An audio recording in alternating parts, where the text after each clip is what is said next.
that's unique about ARPA-E is that we are taking those nascent technologies that are just barely ripe and moving them forward carefully. In order for science that has been discovered or invented to make an impact on society, it has to move out of the lab towards the commercial endpoint. A lot of our projects start in academics. There's really tremendous creativity there, but the academic environment isn't necessarily conducive to the sort of movement that we need to go forward. So very often professors will spin out a company. Ambri started with an extremely innovative, out-of-the-box concept by a professor at MIT.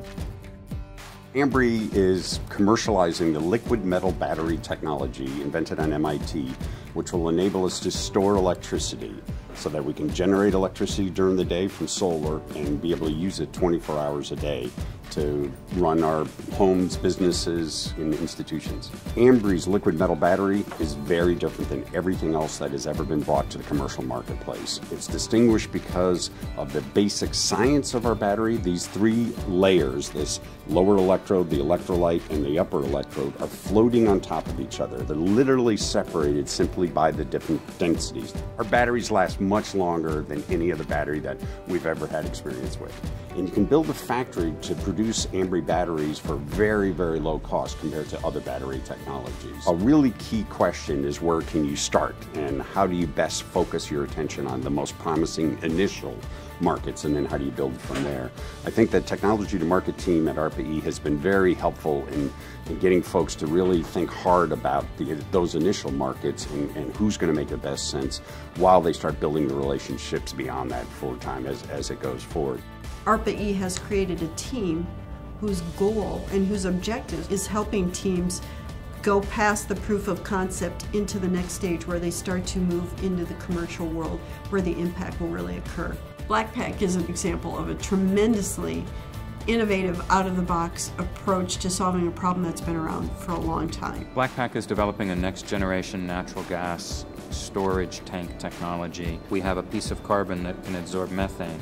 What BlackPak was formed to do was to take that breakthrough and recognize how to transform that into something that could rapidly be taken to market. In a lot of cases, the tech-to-market folks are helping us identify adjacencies, which is tremendously helpful in terms of knowing where there can be multiple points of leverage giving a single technology. In its success, it will dramatically reduce the cost of the entire natural gas fueling system for small passenger vehicles. And what that would allow a future customer to do is have a hybrid that's got, 8 gallons of gas and 3 gallons of natural gas, and they drive most of the time off the natural gas.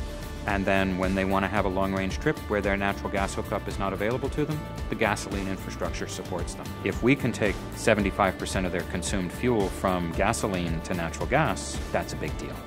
One of the lessons I think that I personally learned and observed is that we need to be thoughtful about different ways for companies and technologies to succeed. That's a strategy which I really give a lot of credit to ARPA-E for adopting.